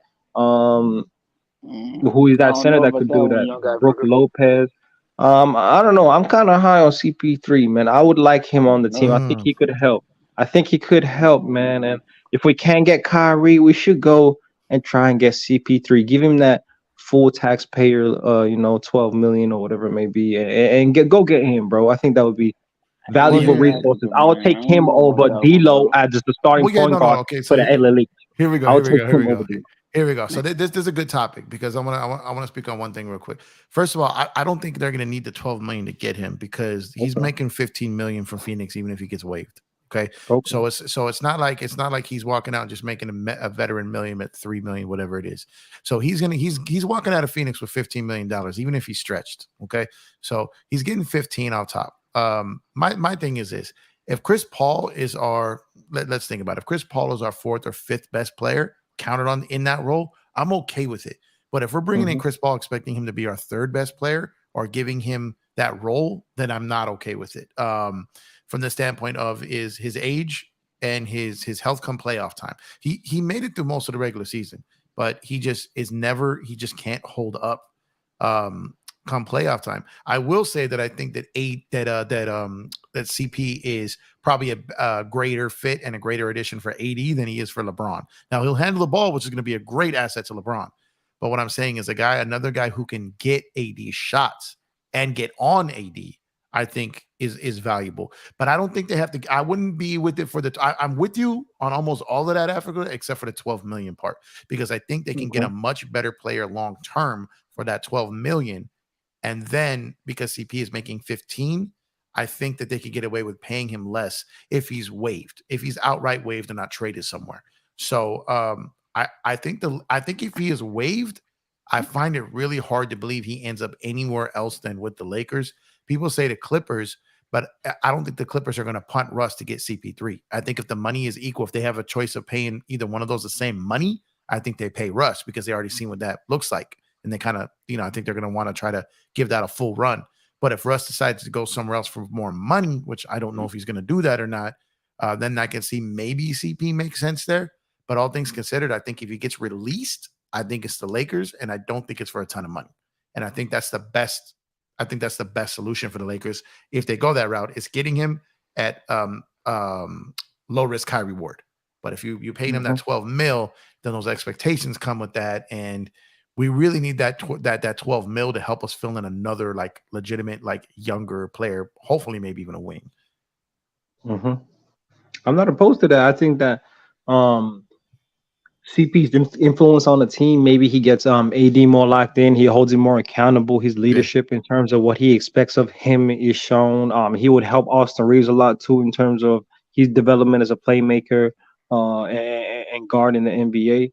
It's just more like it's more a question of like in that scenario, do you keep certain guys on the bench? Who do you keep, man? Obviously you want Rui and Austin Reeves, but does that make you let go of D'Lo? Does that make him expendable? I'm not sure.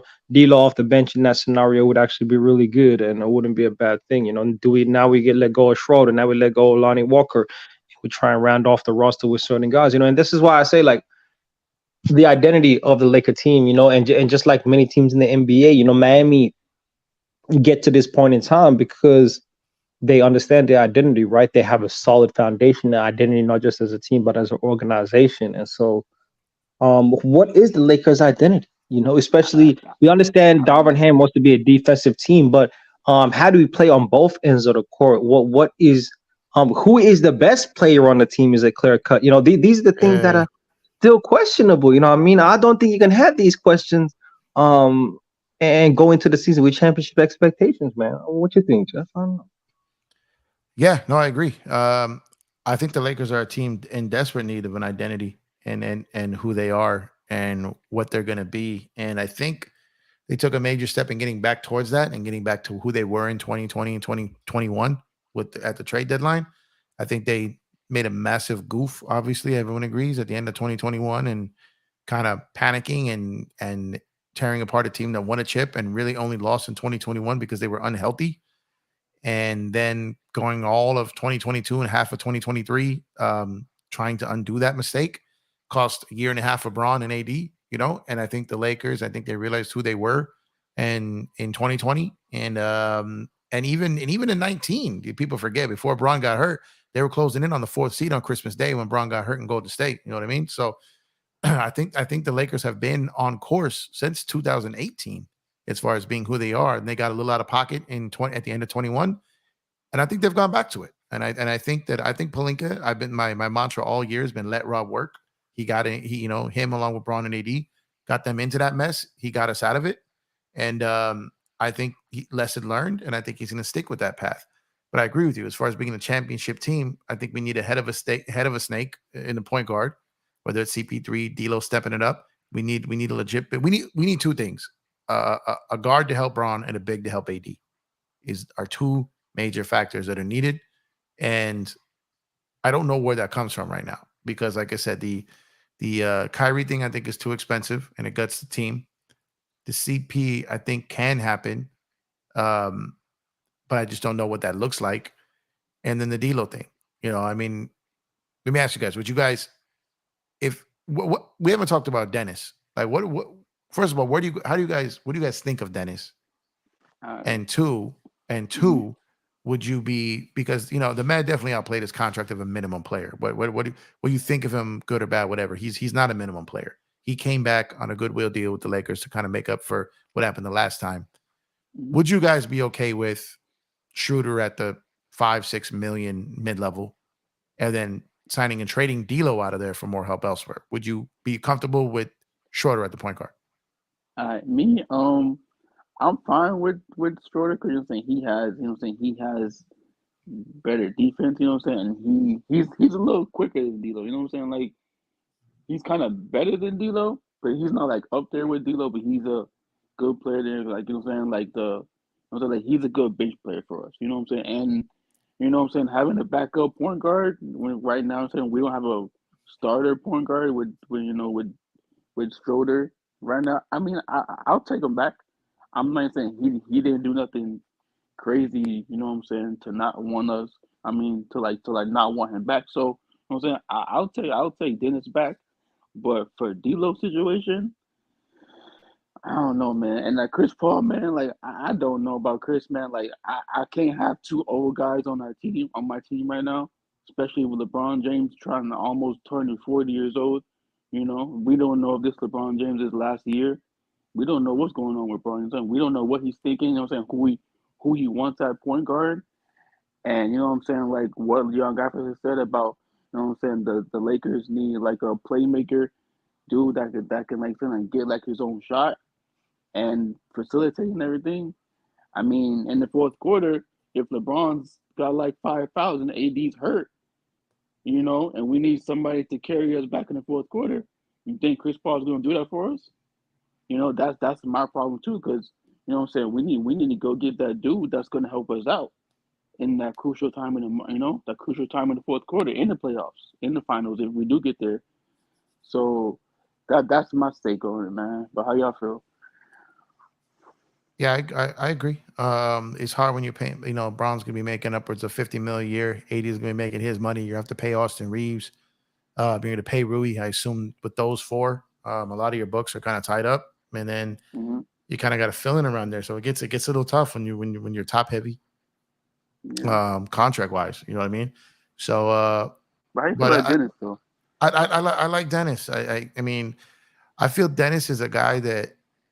Dennis is one of those guys who can play on a championship team. He's one of those guys that can have a key steal for you, hit a big shot. He's tough. He's gritty. He doesn't quit. He challenges himself, his teammates, and the other team.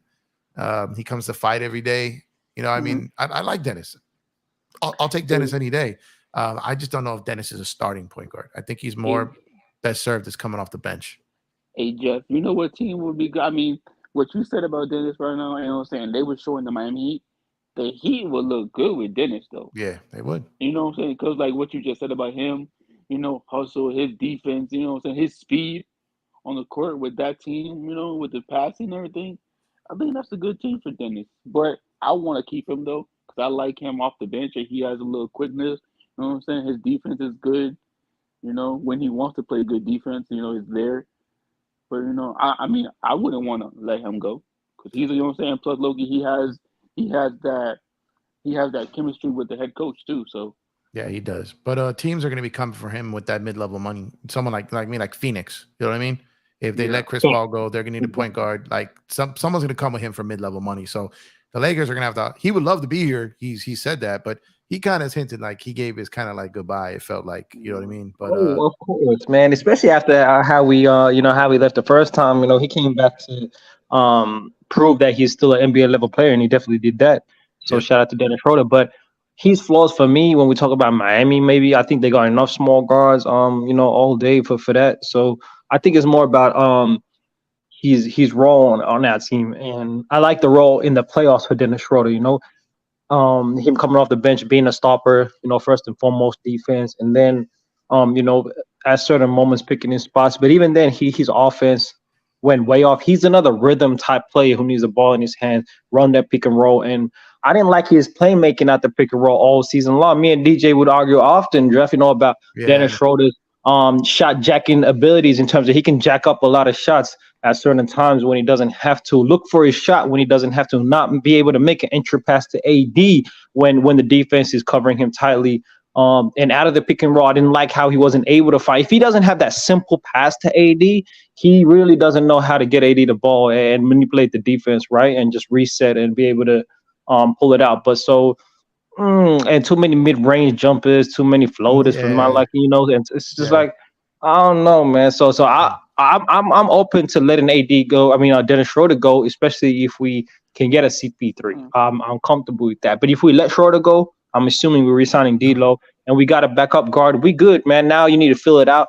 This is where guys like Max Christie, how much do they develop? How much do they become rotational pieces where we can have the same skill set from Max Christie, who's a little bigger than Dennis Schroeder, to be able to guard up in the second unit.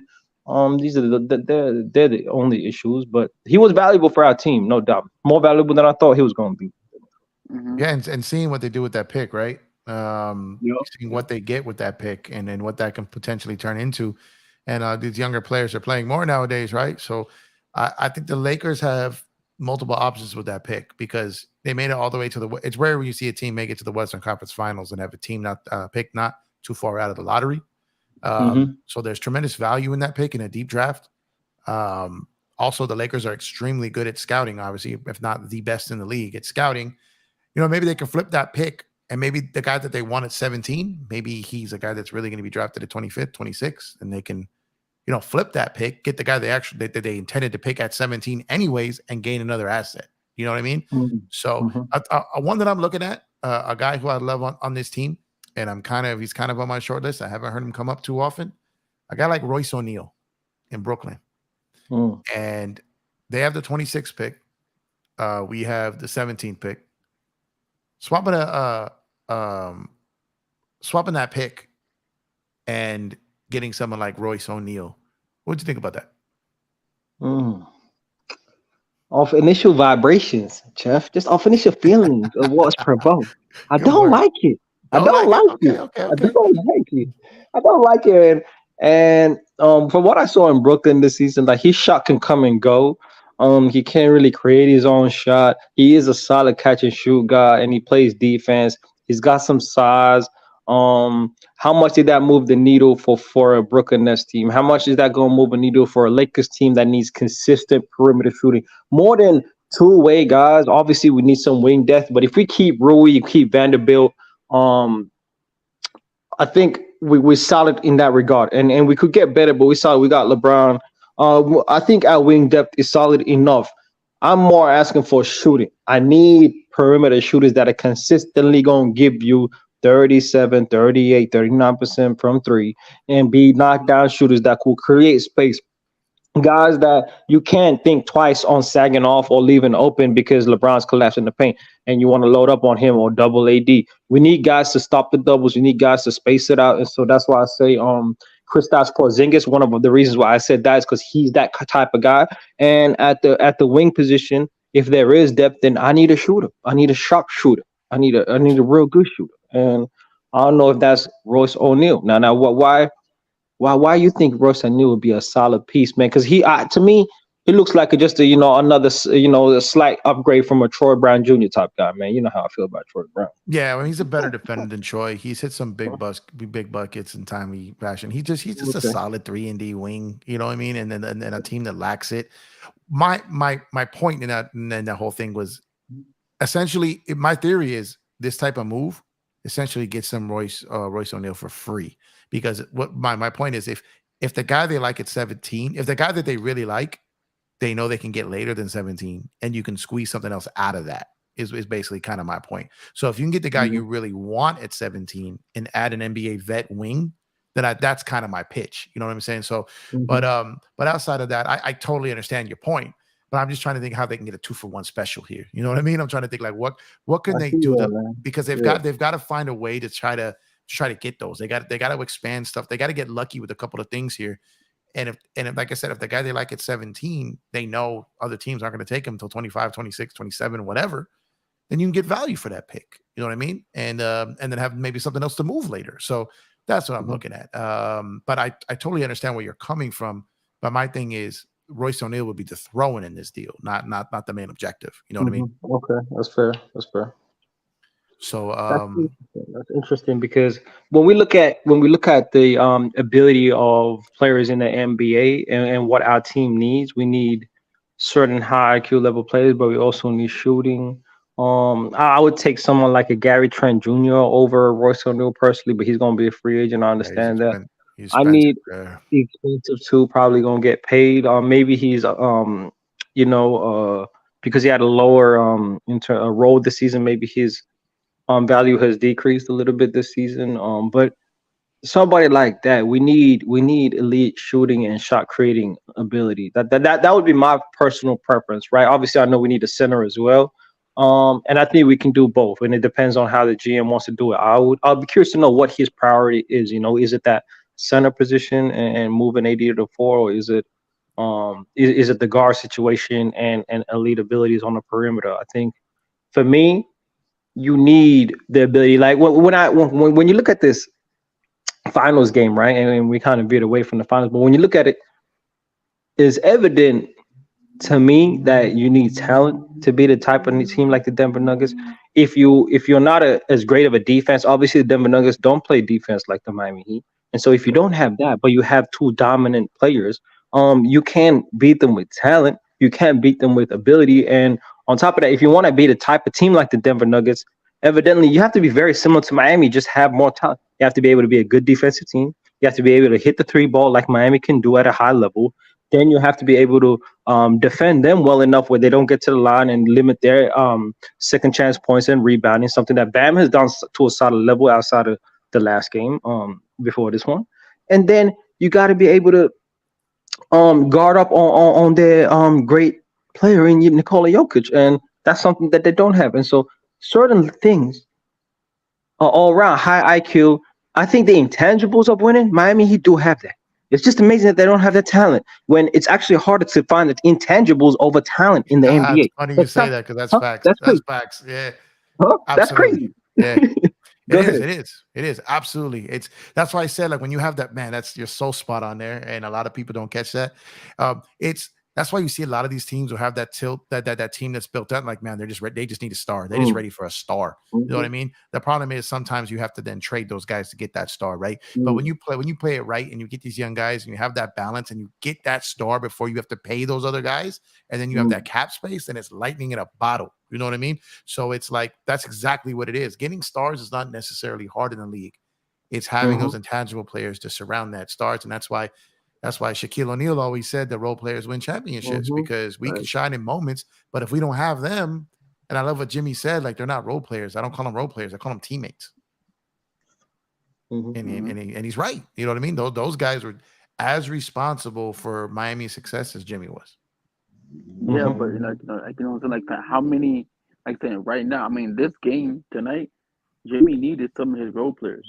And, you know what I'm saying, Jimmy needs to step up too.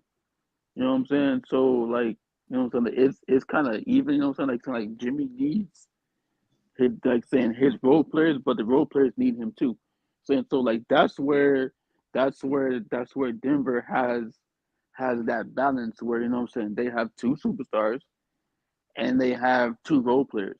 They have Bruce Brown and they got KCP and Michael Porter Jr. You know what I'm saying? He's with that. You know what I'm saying? Like he's with that Jokic and Murray. If he was playing great tonight, he'll be right there with them. But the two role players for Denver is, KCP and Bruce Brown, because you know what I'm saying, like, in the fourth quarter, KCP was over here playing great defense on Jimmy Butler twice, Yeah. down low in the paint. So that's what you know what I'm saying we need, and that's what the Miami Heat has, but they just don't have that superstar, you know. Yeah. And Denver has two-way role players. It's not just like Mm-hmm. role players who can hit shots, like, catch and shoot, or you living off the gravity of someone else. Like they're two-way role players.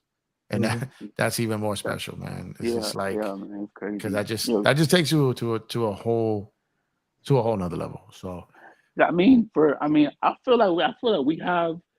feel like that in the Lakers. Like saying we have our role players too. It's like we have. What is it? Austin Reeves. He's not a role player, but I feel like Max Christie. He's up there. You know what I'm saying? Like if we had a chance to put Max Christie in the game, if the coach put him in the game, I feel like he would have had a good. You know what I'm saying? He plays good defense, right? He's 6'8", right? He moves his feet, so he can get rebounds. He can jump the steal. So he can jump the pass. He can get over screens. You know what I'm saying? He's gonna be a good player for us, and saying he might be a good role player for us next year. But I feel like, you know what I'm saying, we have that. We have what Denver has. It's just that I think we just didn't. I feel like we just didn't want it as bad. Something happened when we played Denver that we just went down. I don't know what, but well, it's a I feel like we combination. have that. Yeah, it's a combination. We hit a wall. It's Denver's year. Yeah. Bad matchup for us. And even though I thought Denver might be a good matchup for us, I was wrong with that. Mhm. Just lost. Sometimes you just gotta tip your cap. You lost to a better team. It's their year. It's really all it really is. Like we look for answers when there aren't any, and it really is like it really was like, damn, them boys got busy. You know what I mean? It's Mhm. really Who do you like, hey Jeff? Who do you like in the draft? Like, so who do you see? Who do you like in the draft that, you know what I'm saying? Me and Young Africa can like go watch and see, you know what I'm saying, if he fits the Lakers. What's the two no, I mean, like players to be that? honest, I'm not even gonna hold you on that, man. Like I didn't watch college basketball like I should have this year. Oh So man. I mean, I don't even want to try to fake the funk on y'all, man. Like I don't want Mm. to disrespect your intelligence Oh, because me neither, man. Me yeah, neither. But No. like before we get to the next season, though, like this is the thing, right? About what happened with the Lakers. For me personally, obviously better team, like you said, Jeff. Outbeat us in most of the positions. I think maybe you could only say like what LeBron James, the only guy that outplayed his position, and everybody else got outplayed just 1-on-1v1. If you want to just look at yeah, production and impact, and then more than that though, it's just like Jeff said, man. When you got a bunch of players, not just in your starting five, but on the bench too, that are two-way players. The only ones that ain't that you could say directly, Jamal Murray, but I think he's adequate enough, and MPJ, and he showed a lot more intention, a lot more effort, a lot more intention on rebounding. He was jumping for loose balls against the Lakers, bro, in the clutch. But I remember that happening. Like, who is this MPJ blocking shots? You know what I mean, jump shots and stuff. So he was turned up, and they obviously put pressure on him to elevate his defense. And then Bruce Brown coming off the bench. So we understand their two-way ability. And then you look at the team like the Lakers and a lot of teams in the NBA that didn't make it deep into the playoffs. When you got certain specialists that are one-way type plays, when you have to sacrifice one for one, right? When the coach has to decide whether he needs to go with the offensive player or the defensive player because he hasn't got anybody wrapped up in both those ways. When you talk about yeah, Lonnie Walker, where you're going to have to go offense and sacrifice a bit of detail on defense, or you go with Schroeder, which means you're going to sacrifice a little offense, or D'Lo, another specialist that's just one way on offense. yeah. Then you go to uh Troy Brown, another guy is going to give you nothing on offense, but he's going to give you some solid defense. Like if you got a roster full of these guys, it makes it hard for the coach to really find balance in the roster. And then when you're versing a high quality team that does have two-way plays, they're gonna expose that every single time, bro. They're gonna expose the inability for that guy to hit the corner three when you're on offense. They're gonna expose the inability of a Troy Brown to hold Aaron Gordon in the post, and like they're doing against the Miami Heat. And so a balanced and well-rounded team is evidently necessary in the NBA. Size, I'm seeing personally, to me, my conclusion is, in what the Nuggets have shown, like you might not have to have an elite defense. Traditionally, you've had to have a top 10, top 5 defense to be a championship team. They're showing you don't have to have that. If you got size, if you got elite rebounding and like athleticism with that size, you can cut corners on the necessity, the historical necessity to have to be a great defensive team. And their anomaly is not just that, but that they also have a historically great offensive player. That kind of does help, Jeff. Kind of does help. It definitely helps there, and efficiency in all of those aspects, right? And to your point, when you have those guys that can play both sides of the ball and you're not sacrificing anything, you can go on the road in a game to go up 3-1 to come home to win it all and only play 8 players. Crazy.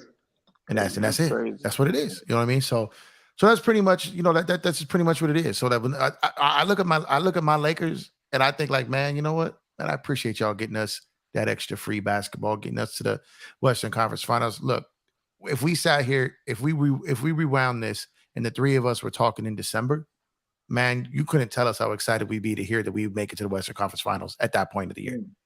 And I understand Lakers play for championship and it's championship or bust, this, that, and the third, but not every season is a failure that you don't win a championship. It's just not my mind. You know what I mean? And I think it's a failure if you don't strive for it. It's a failure if you don't aspire to be a champion. But when you go from a play-in team and all the stuff that they went through all this season and last season, and I'd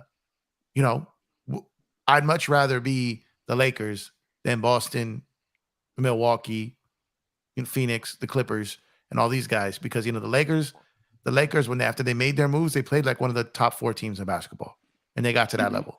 They just lost to the champion. You know what I mean? That's all it really was. They're going to end up losing to the NBA champion. Okay. And I salute the Lakers. I salute Darvin Ham. I salute the Lakers. I salute Rob Pelinka. I salute Jeannie Buss for spending the money. And I salute the loyal Laker fans who stood through, stood by their team. And honestly, I'll salute everyone who more and more makes less excuses and just honestly just gives props and respects to the champion of 2023 because Denver earned it. So let me say this before I slide out, man. That was a very nice way. Put it is, do you think that the inevitable champions, it looks like the Denver Nuggets, do you think that they're leaps and bounds ahead of the NBA when it comes to their roster and their abilities? I don't think they're leaps and bounds. I think they're leaps and bounds as far as continuity goes, for the most part, with their star players, their coaching staff, and stuff like that. There's definitely value in that. But leaps and bounds, we've seen, like I said, we got to see that. Well, let's see how they play when they're the hunted next year. You know what I mean? We'll see. And we'll see how many of these guys they can keep. I don't think they're keeping Bruce Brown. Obviously, KCP, when they traded for him, they then extended him. Joker's locked in contract-wise. Murray's locked in contract-wise. Gordon's locked in contract-wise. Yep. So their core is solid. But like you said, those other guys, the Bruce Browns of the world and like that, those guys, it's going to be hard replacing him. And we'll see. Yeah. Christian Brown, right? Like you said, Christian Brown, a guy who stayed in college a couple seasons, I think 2-3 seasons, was ready, came into the league at 22 years old, got that body and walked into the moment ready. I think he can elevate his game and fill that role. So like they're looking nice, man. That's why I asked you the question. Are they way better than any other team, especially in the West when we're talking about the Lakers over the league, but the West, man. We'll see what moves Phoenix makes. We'll see Sacramento's coming. We'll see if I don't know if Memphis is going to be able to figure that out now. I have no idea what's going to happen there. But Sacramento's a team that's going to, I think Sacramento and them are going to have a good stretch of, because those rosters seems to be figured out and locked in, Well, the other guys they gotta move some pieces on the board, and we'll see from there.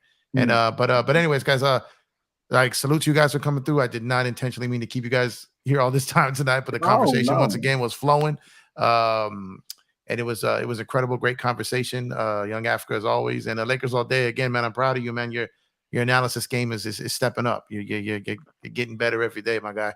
So I'm trying, man. I'm trying, man. now you are. Hey, you know what I'm saying? I'm learning from you, man. I'm learning from you in Africa, man. Y'all really, opened up my eyes, and I'm watching basketball more, so that's There you good. go. Let me tell you something. We all learning from Africa at this point, bro. We just, Nah. just tell you something.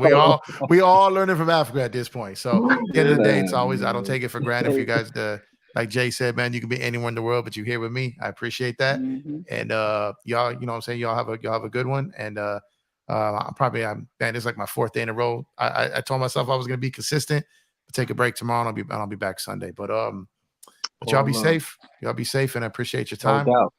Peace. And I'll catch you guys all on the next one.